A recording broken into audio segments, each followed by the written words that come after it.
This isn't just pigment, these are ashes. Hi guys, today I want to share something about a project I've been working on. To start with it's quite a special project, it's something very unusual, but I'm also very honored to have been commissioned to do this.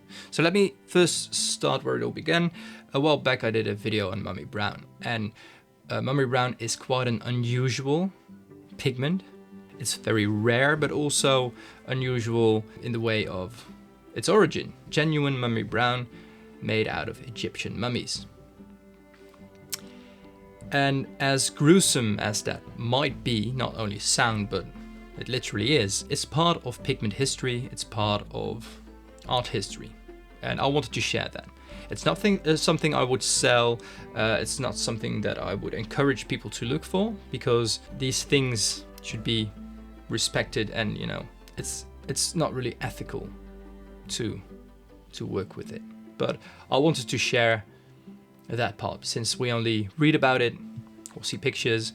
I actually wanted to share the making of it, the color of it, since my channel is all about pigments, all about color. So from that video I got a question on another platform. Someone reached out and asked me if I could help that person by making paint out of the remains of their loved ones. And first, I was actually really honored to have been asked that people actually think about me as a paint maker and trust me with something so precious to turn it into paint. The second thing that went through me was quite practical. How? Would it even work? Is it possible? So before I said yes and really I wanted to help that person as well, since it's a part of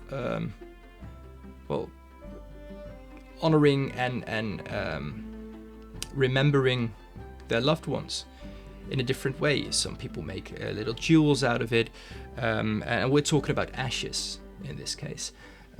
Some people spread it out on the favorite spot of the one who was passed. In this case, this person wanted to have watercolor paint made out of a little bit of ash. So I did some research. I looked into what has been done, or what is currently known or shared about this ashes or remains in art or paint. And I found some things. There are artists who make paintings out of the ashes. There are people who mix it with the ink for a tattoo. And I've seen some things online where people just mix it, just a tiny bit of ashes, and just mix it in paint, in existing paint. But as far as I know, I haven't seen anything as the remains treated as a pigment, as it would usually be done. So I've started looking at what would be most similar in look, feel to ashes of a person. While I've seen ashes, remains myself, I've never felt it. I've never had it in my hands, between my fingers. I've never, obviously never worked with it. But I knew it could be quite coarse. I also knew it could be fine enough to work with. One thing that I really wanted to avoid for myself is to have ashes that were too coarse, since I needed to grind it up to make a high quality paint out of it. And that was something I didn't really feel very comfortable with. So I asked about, what would be scent and what I would prefer. But I also first did some research on the practical thing. Can ashes be made into paint?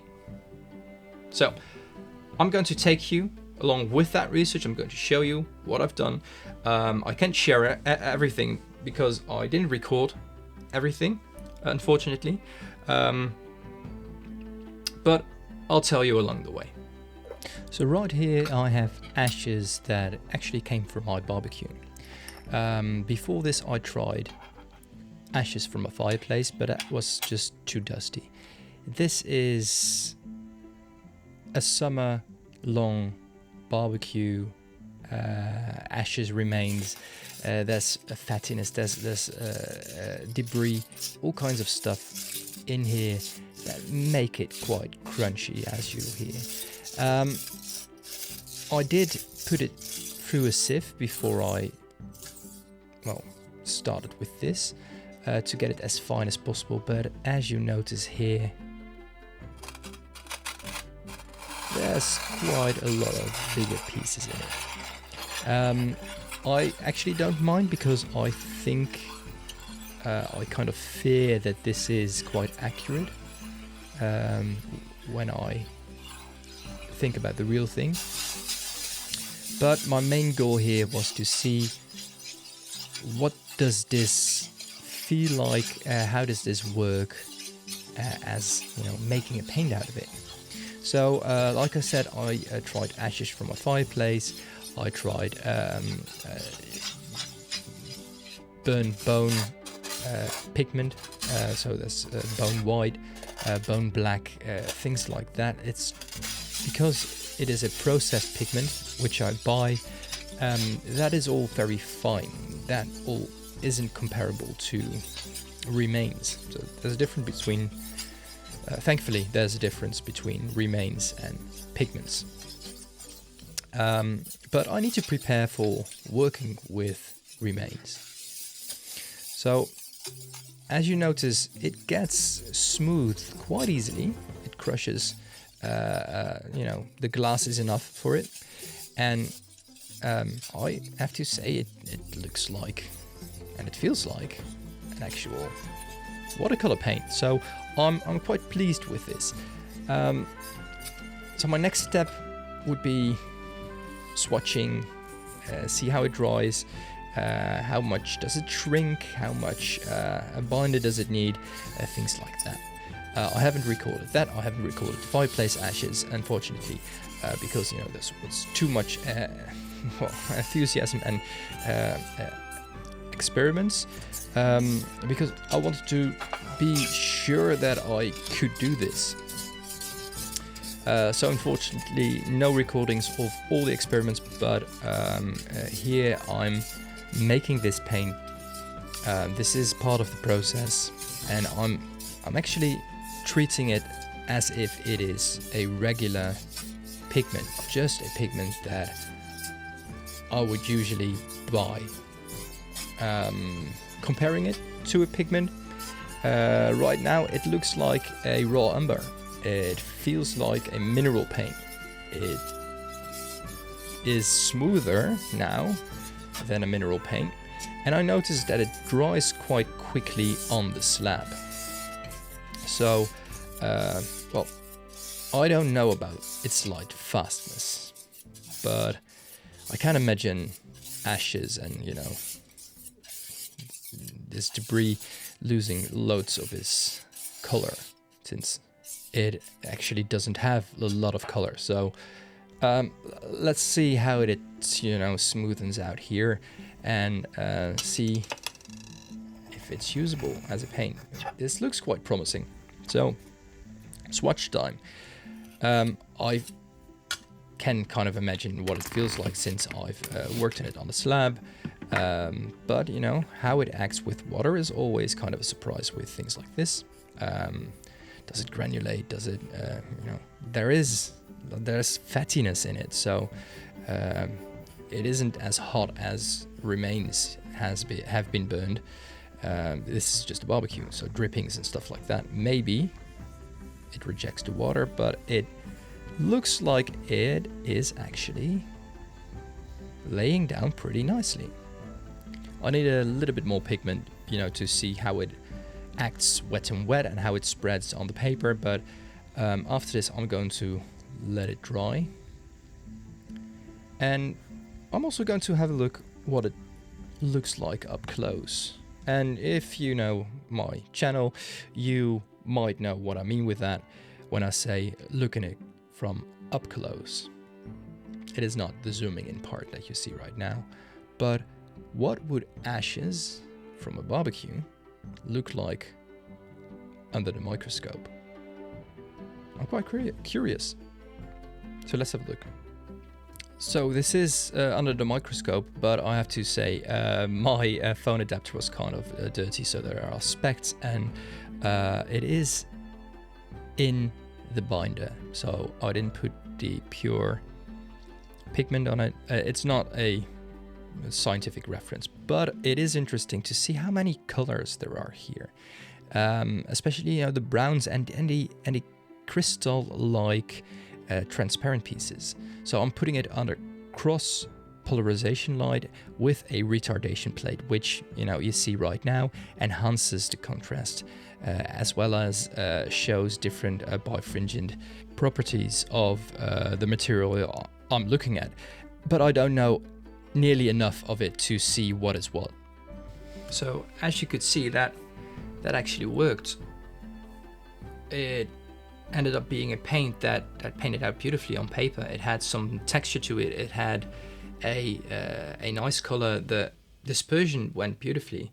It still had some grittiness to it, and I'm suspecting the genuine thing, as macabre as that still feels to me, I'm suspecting the genuine thing is going to have that as well. So this worked. So okay, next step. Before I agreed to the commission to honor this person's wishes, I wanted to do a final test with organic remains. And the only thing I could think of was ashes of someone's pet or an animal. Asking someone to make paint out of their pet would be wrong. So I didn't even try that. But I knew that, there's loads of people who don't want the remains of their pet, and they still bring it to the vet to be cremated. I know out of experience that doesn't happen individually. Right? So there's loads of pets dying, and they're all brought to a company that does cremate them along with other pets. So I asked my vets if they could help me with it, maybe a number or someone to reach out to. So I called the company who does that, and because of ethical reasons, they didn't feel really okay with it, and I didn't want to push too hard for it, since I know it's quite a weird request. I know it's quite a lot to ask, since it's something that they're not in contact with really, and to ask to take a part of those remains and work them into something else, it was too much for me to ask as well. Once I noticed that they felt uncomfortable, so I didn't. I respected that as well, and I came in contact with someone who still has ashes of their pet at home, and they actually allowed me to feel it, just feel a bit of it between my fingers, since they found it actually quite special that I was asked to do this, and if they could help me with that, I was free to have a look at it and feel it between my fingers, and to my surprise it was very, very similar to the product that I've worked with. And I know this sounds really weird saying this, because it's even weird thinking it, but the ashes I got from my barbecue were very, very similar to the remains of that pet. And it actually makes sense. I mean, we're talking about carbon, right? And everything else apart from that carbon and the calcium and the fattiness, because you know that's what we're made out of. Everything else evaporates. It's gone after it. So after feeling that, after seeing that, after the testing, after trying and really doing my best to get as close as possible to knowing for sure that this is going to work, I agreed with it. And I was sent a tiny bit through the mail of the remains of that person's loved one, and they actually asked me to make a video out of it. So I'm not going to include that in this video because I want to be as respectful as I possibly can. This is a video about my process. That is the video where you can see how I make paint out of the remains of someone's loved one. And it's not going to have a voiceover, it's not going to have me. It's just making paint and music. So, let me know how you feel about this project. Like I said, I was quite honored to have been asked, but it's not something that I take very lightly. So I try to work with the utmost respect on the remains while making paint, while thinking about making this video, thinking about making that video. And I understand if something like that, knowing what it is too much for people to watch. But I was asked to make a video, and I asked the permission to share that video, and they were okay with it. So there it is. In this video, let me know what you think about it, and I'll see you soon.